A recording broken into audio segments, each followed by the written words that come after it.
Well, we'll start by setting both detectors up to be identical as humanly possible.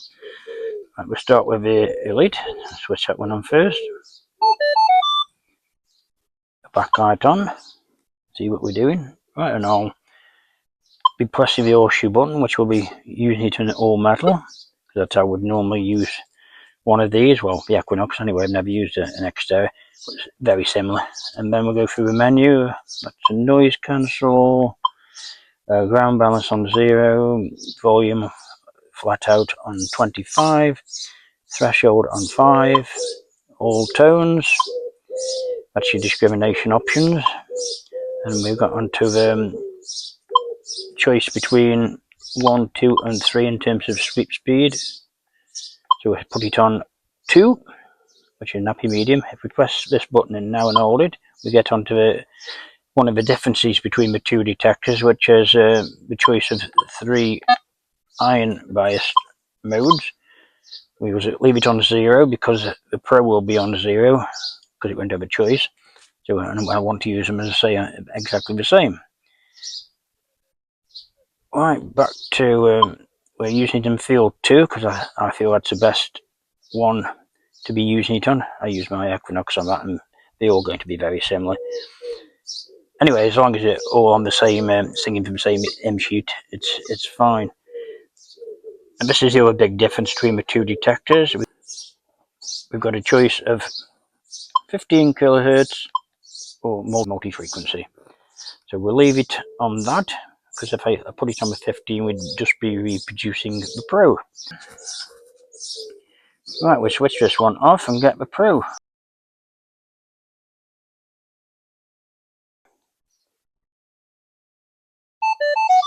Put the backlight on that.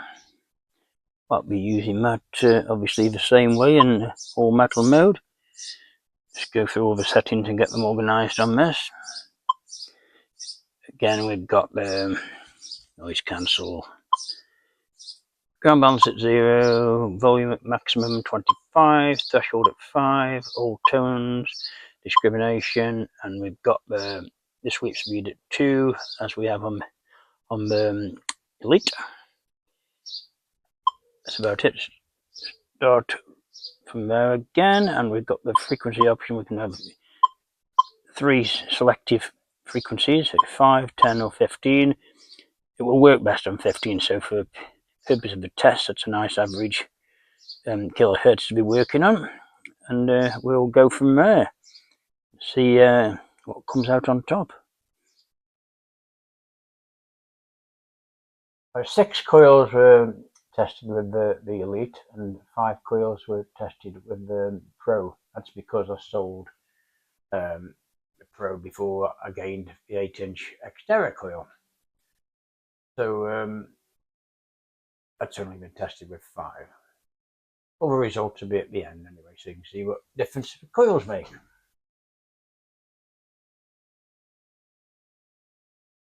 Right, first up is the X-Terra Pro.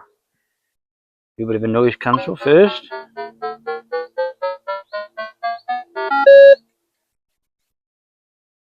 All metal on, and off we go. Fix first signal, 20-inch long gold chain, roll into a ball 1 inch deep.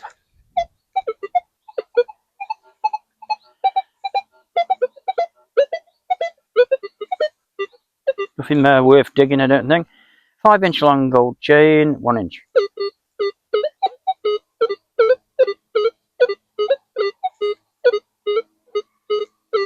You might investigate that, but it's a bit cokified. Having said that, I don't know what coke comes in at on this, so we'll find out in a minute, you don't. Right, Roman bronze, small one, 3 inches deep.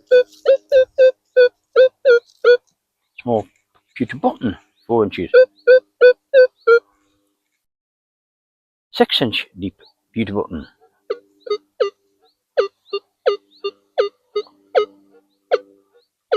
Coming in as iron mainly.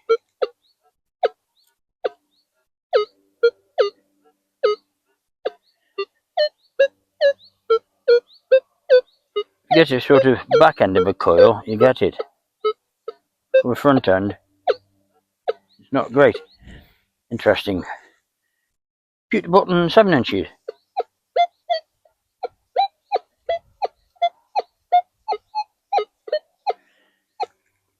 I'd dig that anyway quite happily. 8 inches. No, that's out of range. Right, here's a Coke, see what that comes in at. Normal Minelab 1 or 2.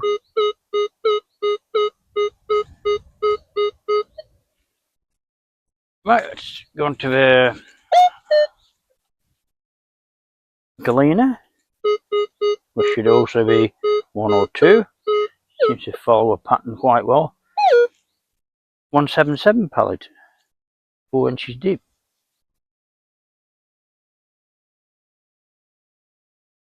Bit of an iron grunt going on, but nothing to get excited about. 8 inch deep thin copper ring.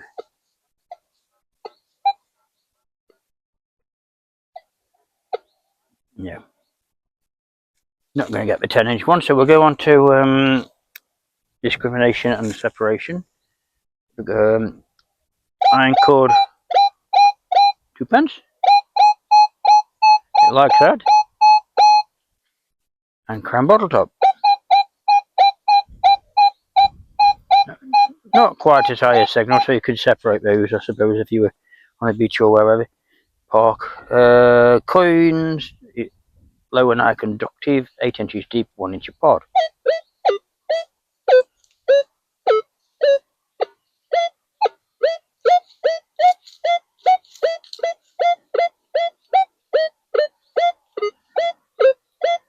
It's all over the place. I don't know whether you've seen two coins or not. It should here. It's low and high conductive coins again, only 3 inches deep.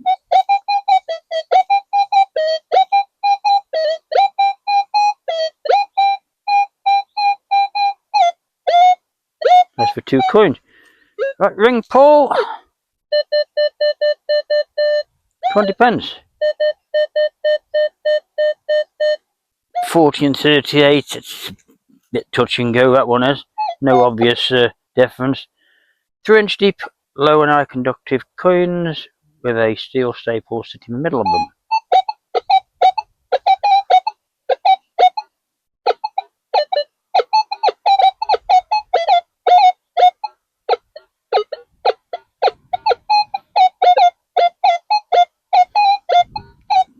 Just about, I think, but it's split in half.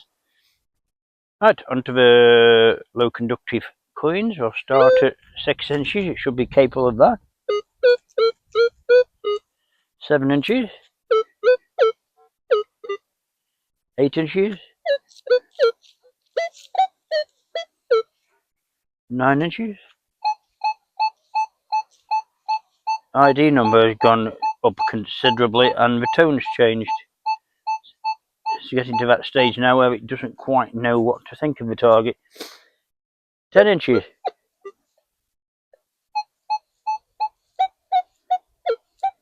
I mean, you'd be digging it up, but and as soon as he got the clod out, it would be giving the correct ID, no doubt.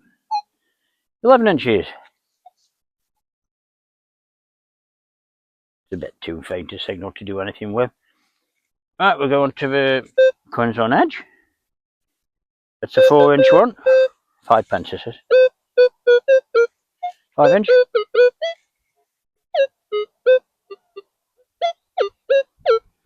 6 inches. Gets all those easy enough. 7 inches.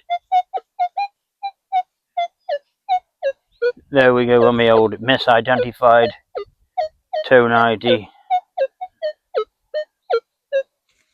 and numbers.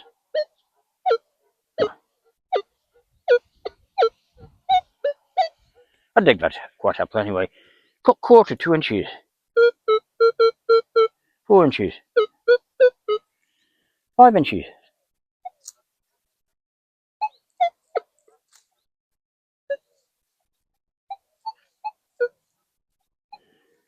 No, not quite there.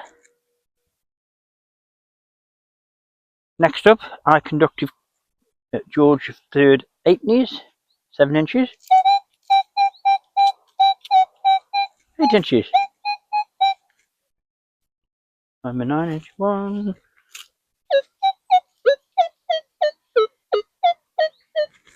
10 inches. 11 inches.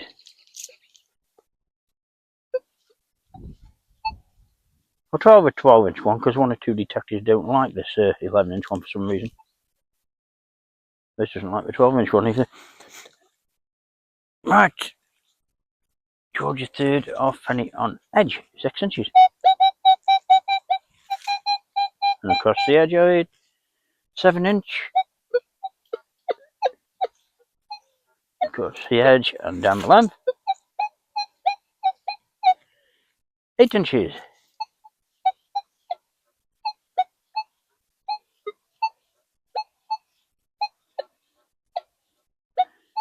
The actual ID number isn't giving me much to get excited about, but it's nearly a signal. I'll have a look at that one again before I make a decision on it.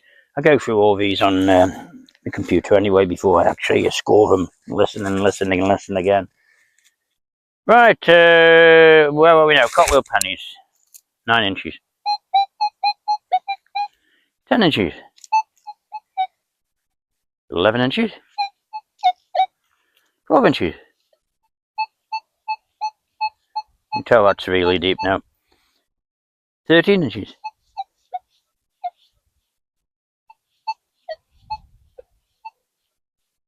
14 inches. I've got sensitivity on 23. I'll just whack it up to 25 just to see if it will get this. No. Back to 23 again. Right, onto the artifacts. Large musket ball, 7 inches. Small bottle, 6 inches. Small bottle, 8 inches. Fibula, 3 inches. 5 inches. 7 inches. Gets all those quite happily. Right, start with the top here with the also on this bottle at 15 inches. Like I said, large musket ball, 10 inches. Yep. Large lead weight, 14 inches. For some reason, not many detectors actually get there. Thimble, 12 inches. This is where you get the sort of iffy signals, if you like, where some people would dig this, some people wouldn't.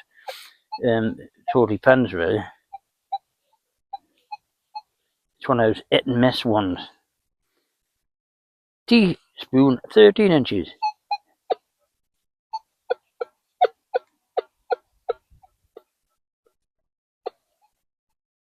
No, I'm not happy with that one. Small bottle, 10 inches.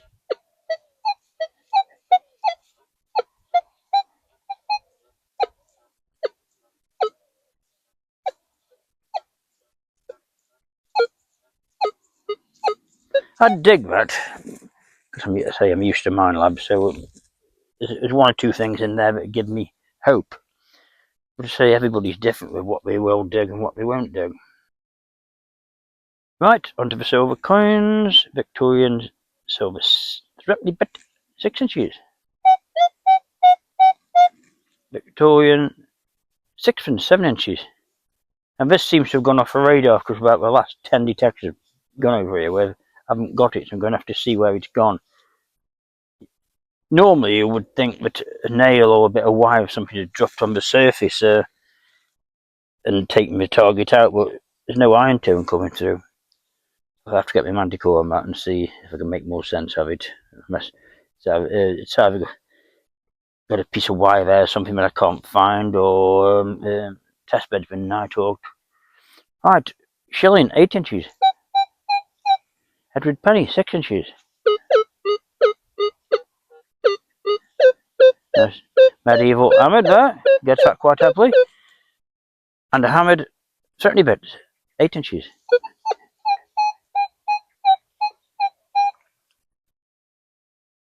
Silver threepenny bit, 8 inches. Sixpence, 9 inches. Got to think about sixpences this test bed. There's not any detector to actually like them.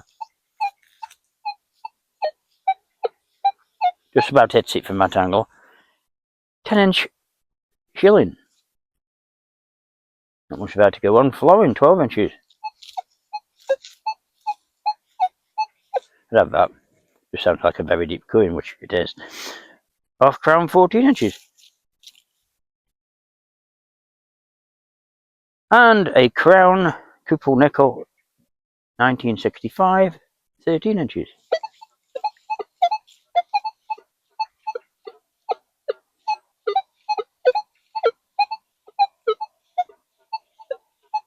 That's one of those hit and miss signals, isn't it? That some people would ding, some people wouldn't. Right, let's have a look at the iron and the oars. Horseshoe, 6 inches.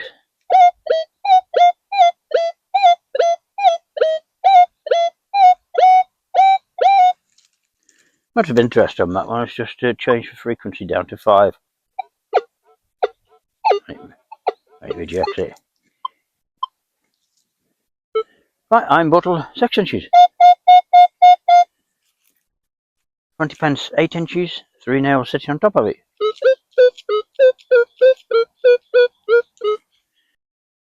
20p, 8 inches. 3 nails 4 inches above it.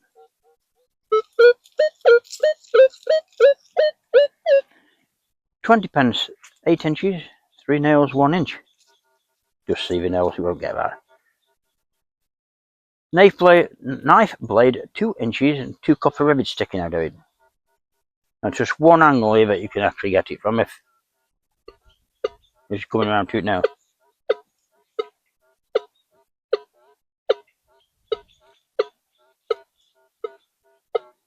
No. Large nail, 6 inches and 20p sitting on top of it. Amazing how some of these signals, you get it better with the front of the coil. Some of them, you get it better with the rear. I mean, the rear here now, it's coming in the sign. Get it in front of the coil, it gets it. Very strange. This is another example of that. This is a piece of coke which is sitting directly on top of it, halfpenny, which is 6 inches below it. That's a coke. I don't know why that coke should come in at 7 when the other one came in at 1. Unless it's getting both signals and sort of average them out. In front of it is a 80. Well, it isn't in front of it actually, it just happens to get it in front of it. The 80 is actually there. What it's actually doing there is getting the coke signal and the halfpenny signal and sort of averaging the scores out and the signal out. Oh, that's what I think anyway. Penknife. Horseshoe 2 inches, 20p 6 inches. 20p 2 inches, horseshoe 6 inches. 6 halfpennies stacked on top of each other, 11 inches deep. Well, that's a nice deep sort of high conductive signal. No ID, but it's obviously on the very edge of its ability, but it's a nice signal. 100 mixed coins in a pot 20 inches deep. No problem with that. 6 halfpennies in a row on edge 2 inches deep. It's easy to iron that way and it should be non-ferrous either way.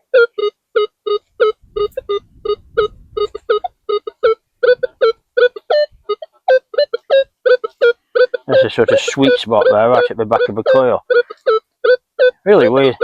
Didn't seem too bad, that didn't. We'll see what the Elite does now. If it's any better or any worse. Well, we just noise cancel the Elite and then we'll get on to the first target, which as normal is going to be a gold chain 20 inches long, rolled into a ball 1 inch deep.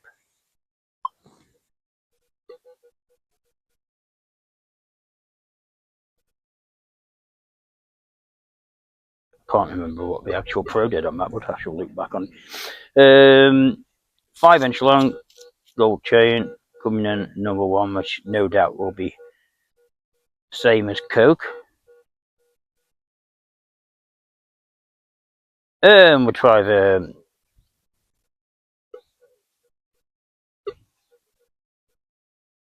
silver hearing.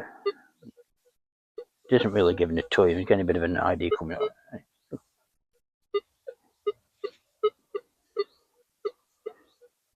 Yeah, it's getting out. It's only the second or third detector which actually got that. It's borderline, I know, but I'd be digging that. Small Roman bronze, 3 inches. Small pewter button, 4 inches. 6 inches.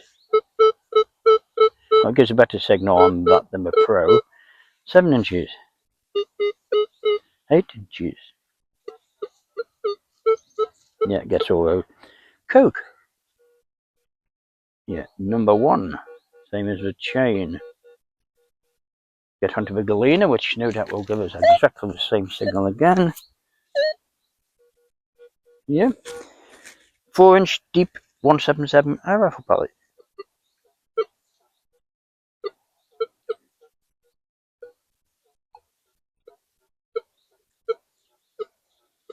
Not quite there.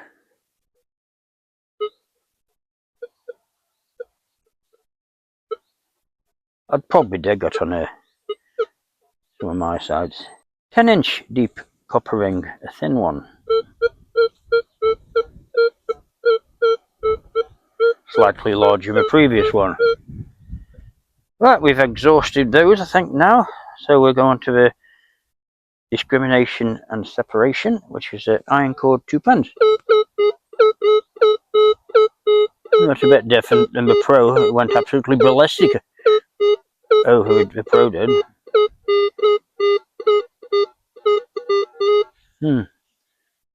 Crown bottle top. And it likes the crown bottle top, which is totally the opposite result to the Pro. Low and high conductive coins, 8 inches deep, 1 inch apart.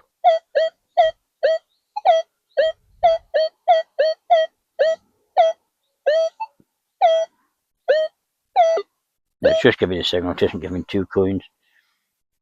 Low and high conductive coins, 3 inches deep, 1 inch apart. You can tell it's getting both of those quite happily. Ring pull.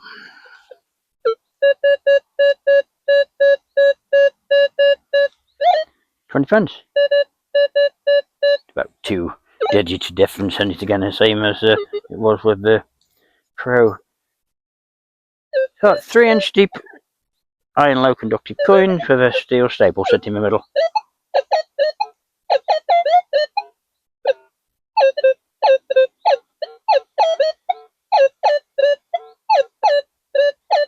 So we'll start with the low conductive coins, 5 pences.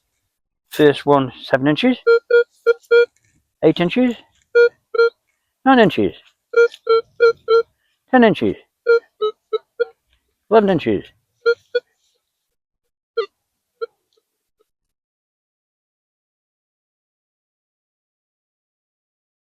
Nope. 5 pences on edge. We'll start with a 7-inch one, bound to get there.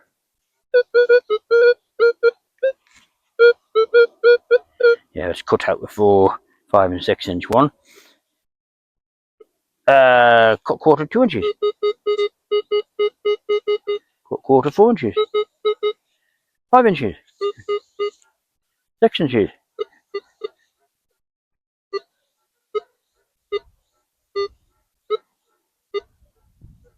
I'd dig that because I know it's going to be non-ferrous with that low tone coming in, even if it's one way. Medieval penny, 6 inches, Edward. Hammered, 8 inches deep, 30 bit.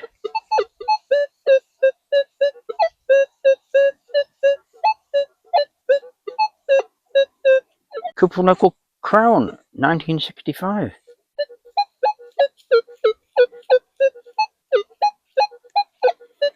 This again is getting it to the side of the signal. The signal is there. I'm getting it there.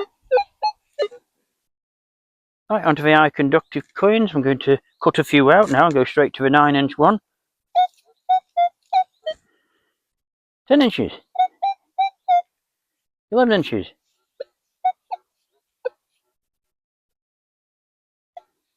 See, the 11-inch one can be a bit dodgy, so I'll go on to the 12-inch one.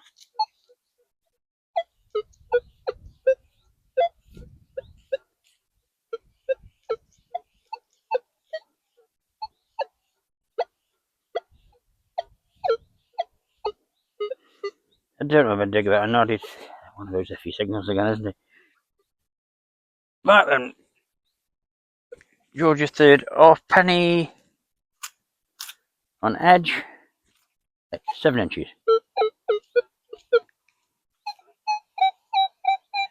8 inches.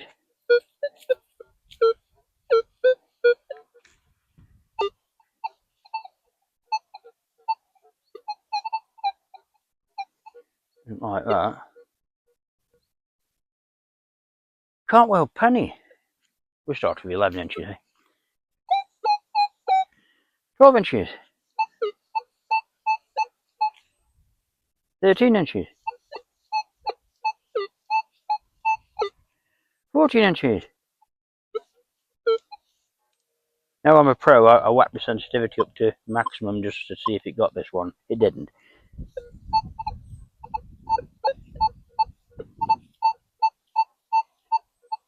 A very strange signal, but it just about gets it.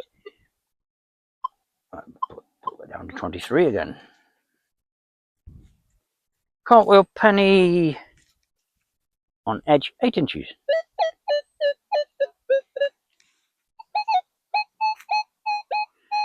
See, that's a classic example of bizarre behaviour. The coin's here. Now I'm getting it down here. Cartwheel penny 9 inches on edge.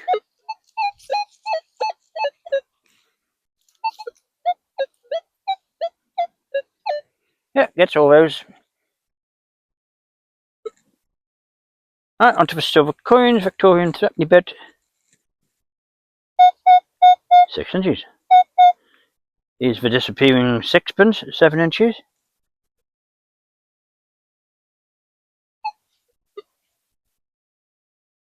Right, Victorian shilling, 8 inches. Silver threepenny bit, 8 inches. Yeah, another elusive sixpence, 9 inches.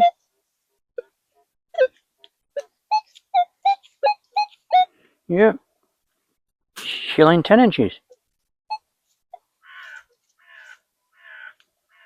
No, florin, 12 inches. Half crown, 14 inches.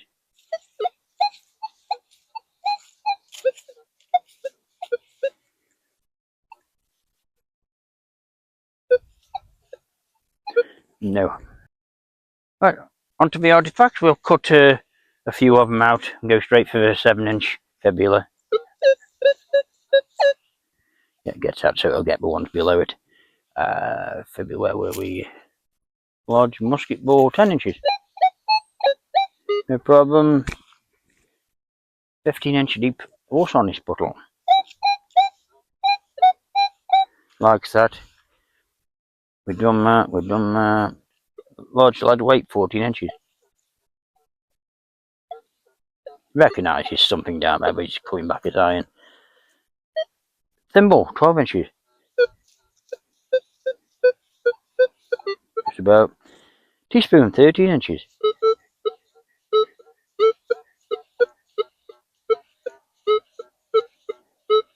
Not a referee signal, but I dig that.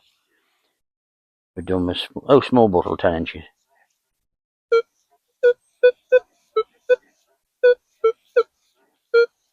That's why I keep moving the coil around the actual target, because it seems to get it in different places. Most detectors are like that, to be perfectly honest. Right, on to iron and ord. Horseshoe, 6 inches. Iron bottle, 6 inches. 20 pence, 8 inches with 3 nails sitting on top of it. 20 pence 8 inches with 3 nails 4 inches above it.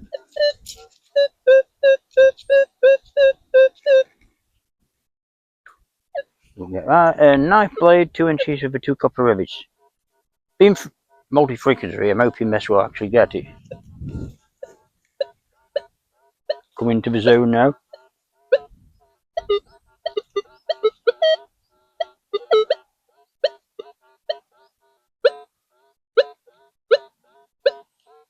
No, same as the Pro. Large now, 6 inches, 20 pence sitting on top of it.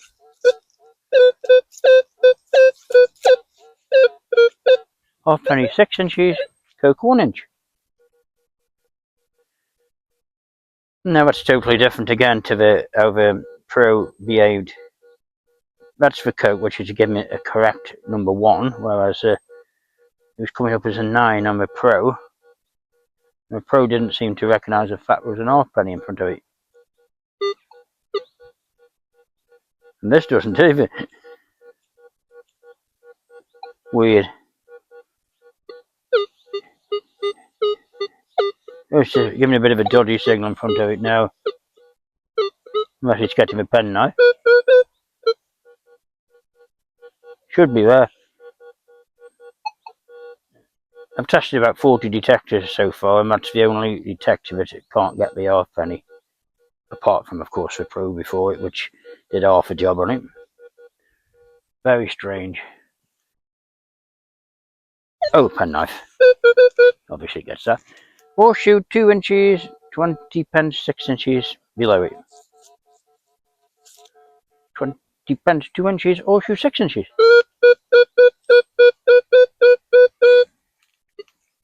6 half pennies stacked on top of each other, 11 inches deep. Give you the same sort of signal as the Pro, only it's getting a bit better. 100 mixed coins in a pot, 20 inches deep.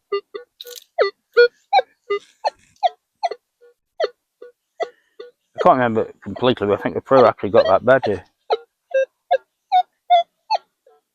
Out of interest, let's just drop this into 15 kilohertz.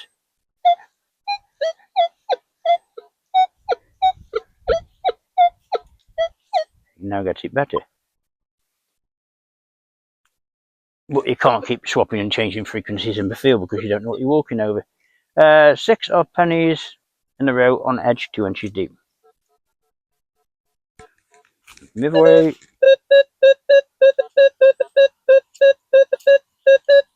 It actually gets it over the target instead to one side. Oh, some weird things going on with that test, but all the detectors are different, so you never know quite what you're going to get. Oh, there we have it, the end of the test, and both detectors did very, very well. They're both excellent detectors. Elite, of course, had got the edge, and I've heard in the past that people say that the Equinox coils are the best of the X-Terras, which I found to be perfectly correct. So let me explain why I said at the beginning of this video that we were going to be testing with 7 coils. If you notice that the 2 that are missing are the Coiltech 5x10 and the Coiltech 15 inch. I did try them and well, they weren't great, to be perfectly honest, so I just presumed that there was some sort of compatibility issue going on and they weren't actually suitable for use with the Pro or the Elite.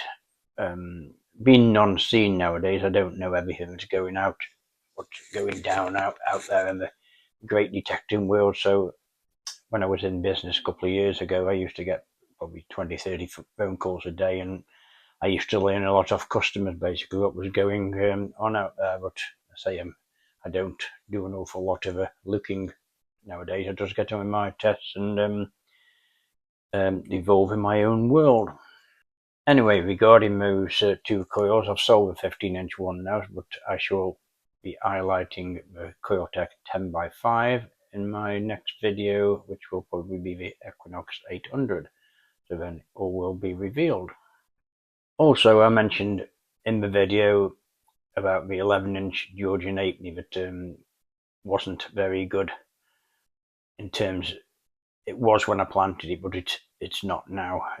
Anyway, I dug down there and found that some furry rodent had actually scraped a big piece of iron ore across the coin, so not many detectors would actually pick it up.